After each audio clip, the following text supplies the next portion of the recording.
Hello and welcome back. This is going to be the fourth day of CCNA and we're going to talk about network topologies. Now, topology looks like a very fancy name, but as a matter of fact, this means how things are connected to each other. And by things, I mean different types of devices that we have in our network. And you know that the types of devices are very much different from before. Previously, we had something like just computers. After that, we had switches, routers, firewalls, and stuff like that, and now we go beyond this. Even appliances at home are devices that need to be connected to the network. Let's say, for example, a smart washing machine, smart fridges, let's say smart air conditioner, stuff like that. All of them need to be connected to the network. But let's talk about the way things are connected right now. This is going to be the essence of networking. You need to understand how things are going to be connected to each other. And on top of that, we create other types of connections that we call them logical connections. Now, the base is going to be physical topology, how things are wired to each other or wirelessly connected to each other. But on top of that, we are going to talk about logical topologies, and there might be different layers of logical topologies that we create. But let's just give you an analogy that's going to be much better to understand everything. So think of a map. Inside the map, you have lots of roads there, some of them highways, some of them small roads, some of them basic alleys, stuff like that. All of them connect to each other. So you have a lot of routes from one source to a destination. So you can see this map, and this is going to be your physical topology, right? And then we have logical topology. The logical topology says, okay, of all these roads that are in front of me, I'm just going to take some of them and get to the destination. Okay, let me just draw something for you so that you can understand it. Okay, say this is a big city, and as right now there is nothing on the board. So in this city we have, let's say, this road, and these are three parallel roads that are, inside the city. And let's say that there are some other roads like this, and then we have something like this and this, and so between these we have some other things, and so from point A to point B here, you can see that I can go different routes, right? So I can just go, for example, from here to here to here to here, from here to here to here to here, or from here to here, and then get to the destination. So these blue lines are the actual roads that we have. That's going to be the physical topology of the network. This is exactly how devices are connected to each other. We're going to talk about this in a few minutes. But right now, on top of that, we have some other paths towards the destination, the red lines. The red lines are going to be your logical topologies. How are you going to get to the destination? From what place you want to go to what place? Now, the actual red lines that you see here, we don't really care about what is underneath that. We don't care about the rows here. All I want to know is I have a path from point A to point B. So that's going to be my actual purpose. So what I mean is, now with this rows that I have created, I can go from point A to point B. That is going to be my logical topology. You don't care about the underlay. This is your overlay, as a matter of fact. Okay, so let's go for the next one. And here we are going to talk about different types of topologies that we have. And again, I'm just going to give you some analogies. The bus topology, which is the oldest type of topology, and this is kind of long gone. As a matter of fact, nobody uses bus topology anymore.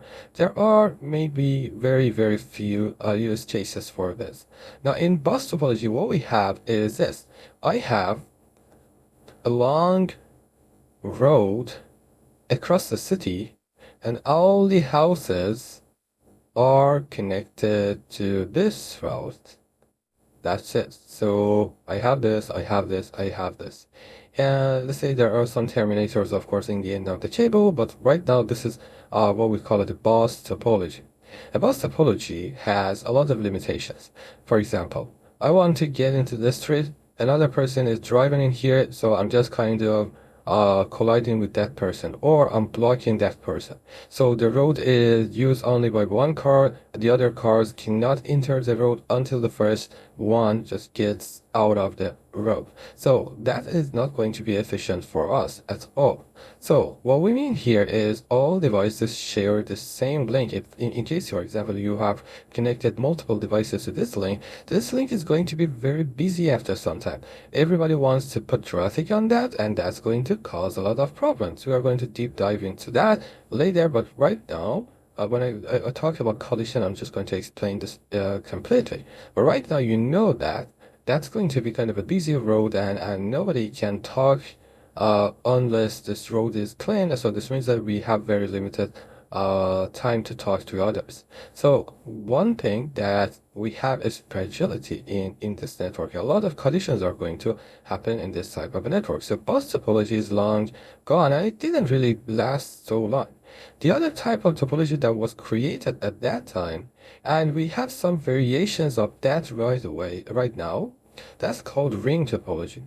And in ring topology, what we have is kind of a ring in here, and then devices are connected to this ring. So this one here is going to be connected to here, this one here, this one here. Again, the same thing as bus topology. What we have here is, instead of having one way to get to the destination, we have actually two ways to get to the destination. So we can just go this way or we can go this way. And there is a problem. In case, for example, one part of this breaks, then I cannot really have access to some part. I can just go the other way and get to that part. But as a matter of fact, I am going to lose some characteristics of the network. And this is why we go with a second ring, as a matter of fact. And we are going to use this for one way and this one for the other way. Now, ring topology, these are used in some topologies. For example, in storage network, maybe you see ring topology, or in service provider networks, for example, you can see ring topology, but it is not widely used as a matter of fact. So what we have in here is devices connected in a circle, data pass through each device until the destination. So for example, everybody hears that, but only the destination has to pick the data. Any break in the ring is going to cause some outage for us. So we go with dual rings for kind of a redundancy to make sure that this is not going to happen. So the most dominant topologies these days is star topology. In star topology, as a matter of fact, we have a central device, and let's say that this is going to be kind of a switch in our network. It could be a hub, but hub is something that you should never be used. Okay, so in this, I have connected two different devices like this, and this is why we call this a star topology. So devices are connected to each one of this, and if there is a break in part of a network, only the device connected to that link is going to be isolated. Say, for example, this link breaks for any reason. The port breaks or the link itself breaks. So what happens to the devices? All the other devices can talk to each other. The only device which is going to be isolated is going to be this one. That's it. So this is very scalable, and this is very common today. So we use this, as a matter of fact, in our network. So that is star topology. What about mesh topology? We have connections of different parts. So let me go back to here because I wanted to speak about something. Yeah, I can talk about that in mesh topology actually. So let's go to here.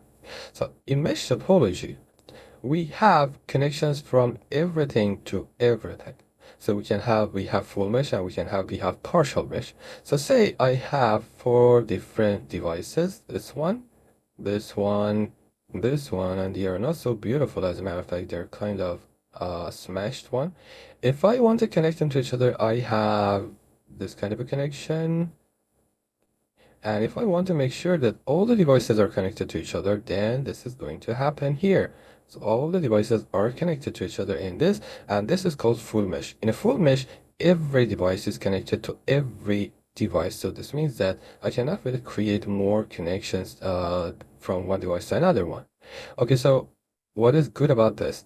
Anything can happen to the rest of the network and nothing is going to break. This link goes down, there is another path to get to the destination, no problem. The other link goes down, I still have path towards the destination. So you see that even if I lose some of the links, I still might have another link that gets me to the destination. What is the problem? let's say that I'm going to add another one in here, another device, which is this. Then I need to add this, and this kind of a connection.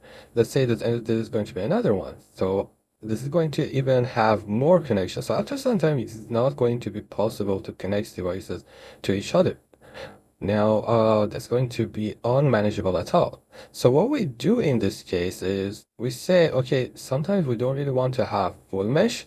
We want to have only enough redundant links from one part to another part. So in this case, for example, this is kind of a ring topology as a matter of fact, but this is providing redundancy for us. If this link goes down, device PC number 1 can get to PC number 2 from another path, like from here to here. So we can just go from source to destination, even if I lose one of the links. So this kind of a link is called partial mesh. So you know that in a partial mesh, we connect only devices that are, critical with multiple links towards the next one. So mesh topology, as a matter of fact, is going to be a little bit expensive.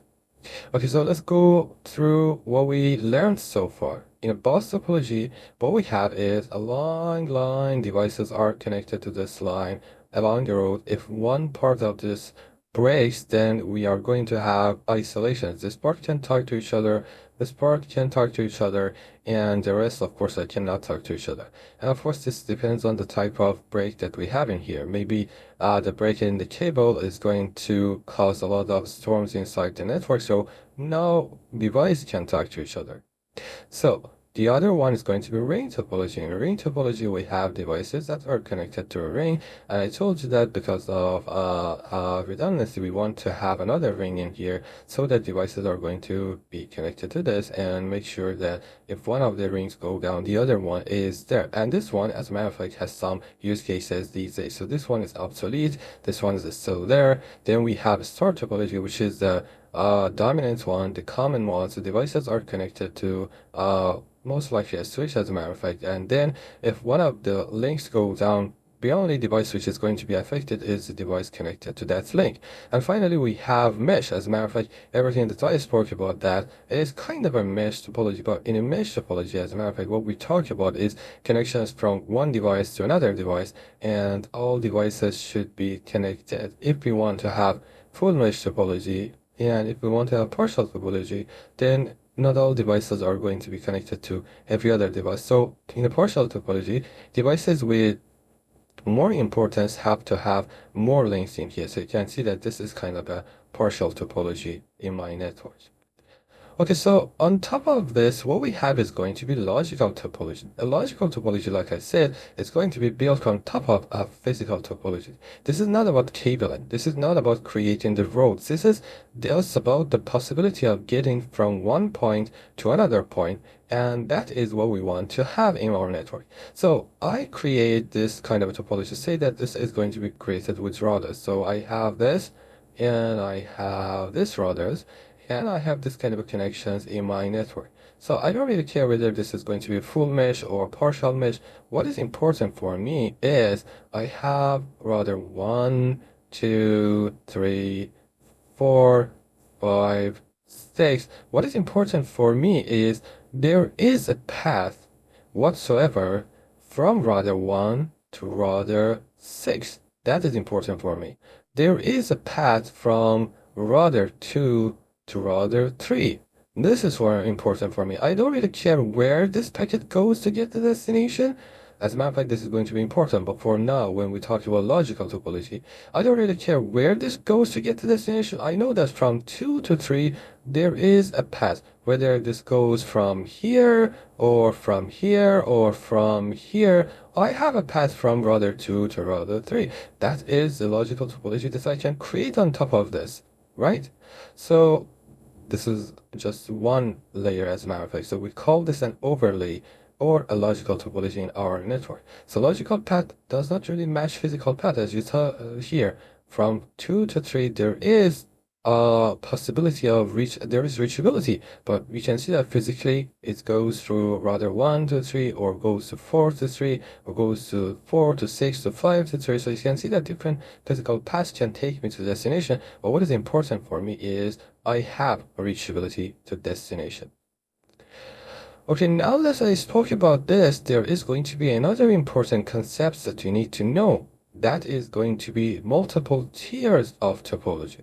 In a network that you create, as a matter of fact, what I'm drawing here is a very, very schematic way of showing things. But as a matter of fact, things are going to be a little bit different when you see this in action.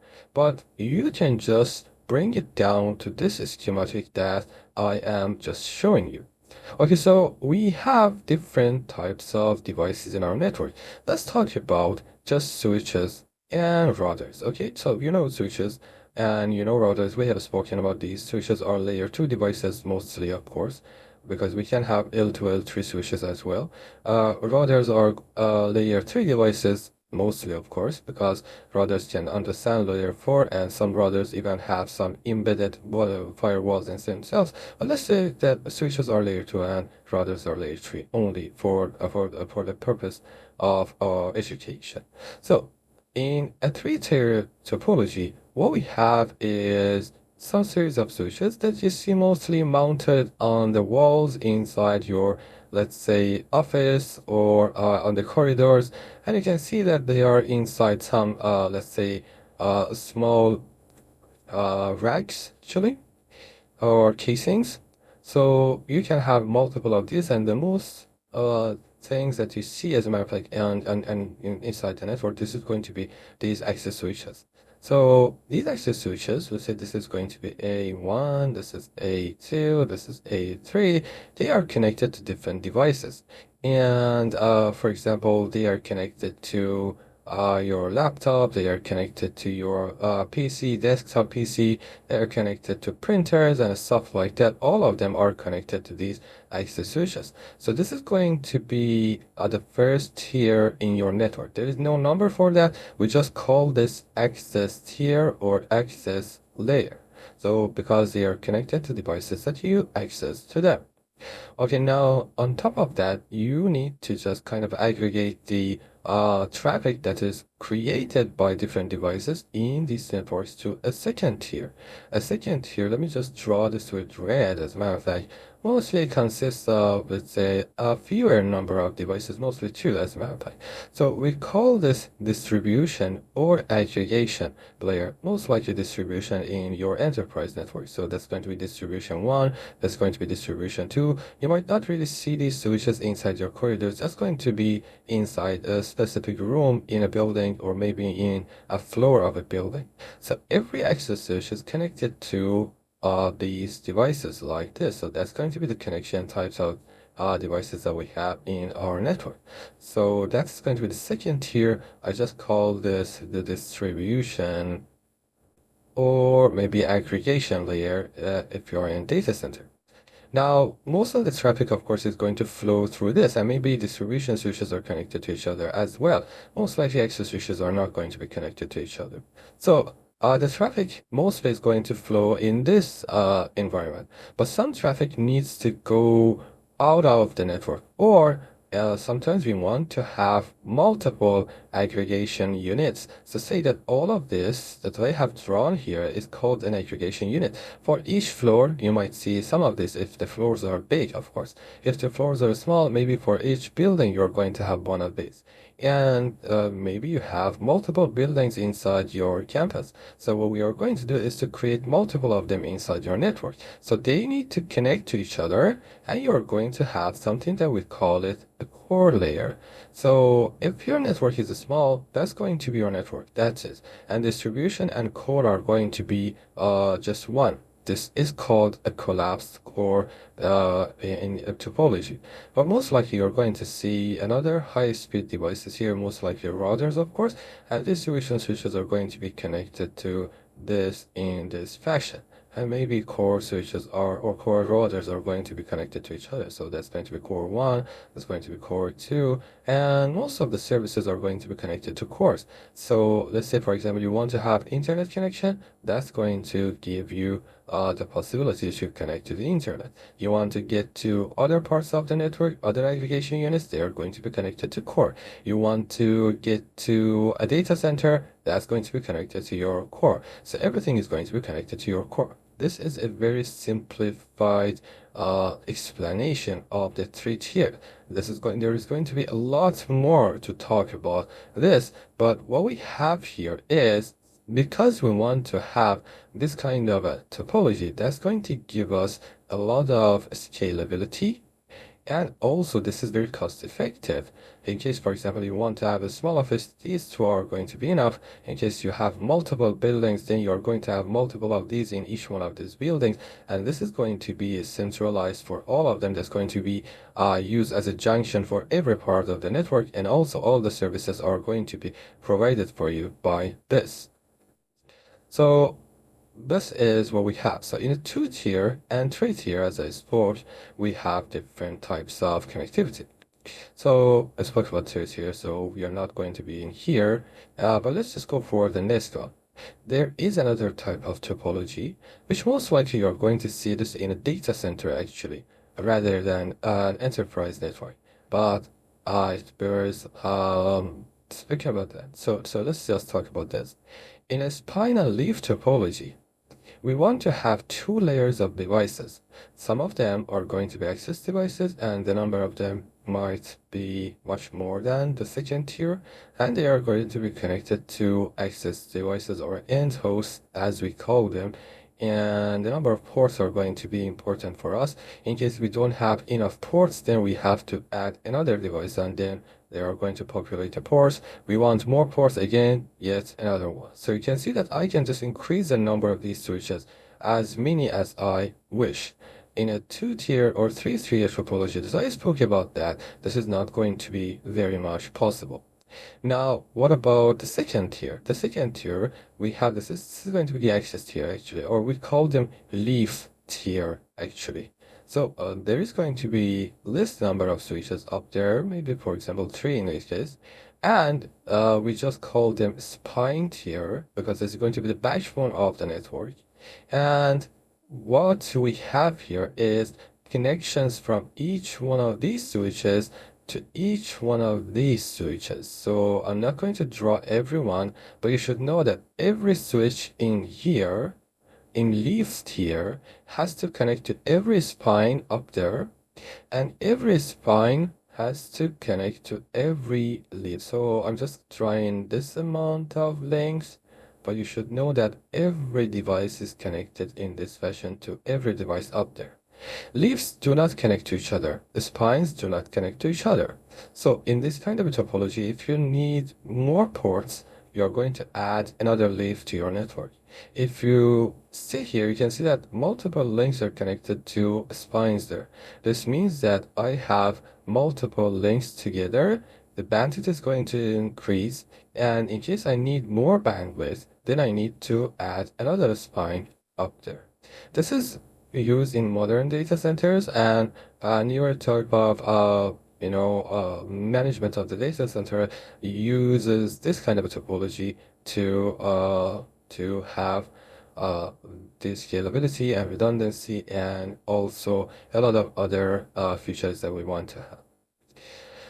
What about the other topology? We have SOHO topology. In the SOHO topology, what we have is what is SOHO? As a matter of fact, you hear this name a lot.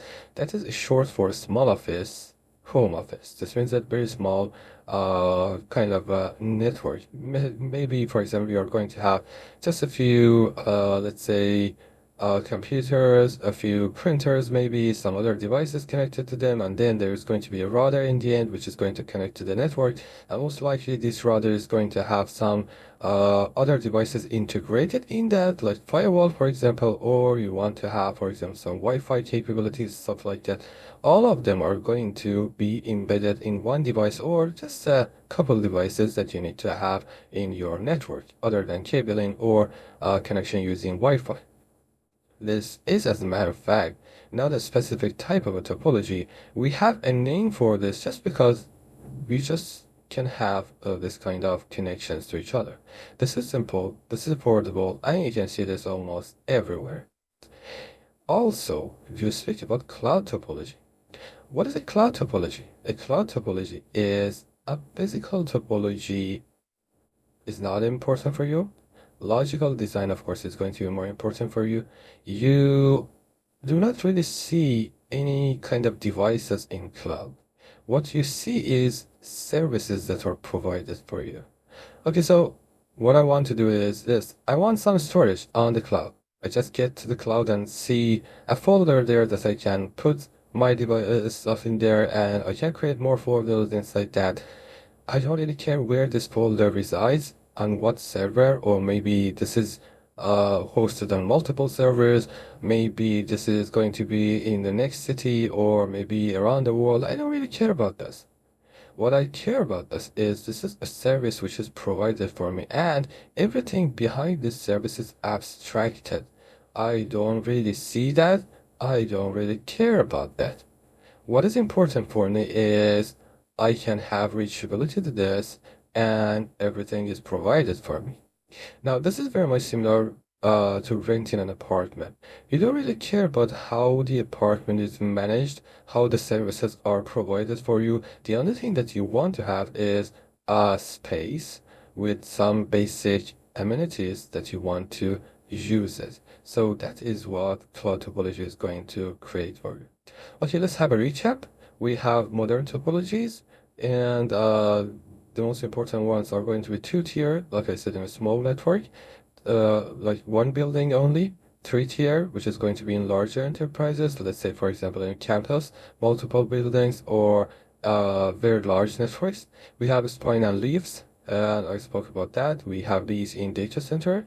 We have small office, home office. That's not a real topology, but that exists. And also we have cloud topology, which means that everything is virtual, abstracted. I don't see what is inside that. I don't care about that. I only want the services to be used.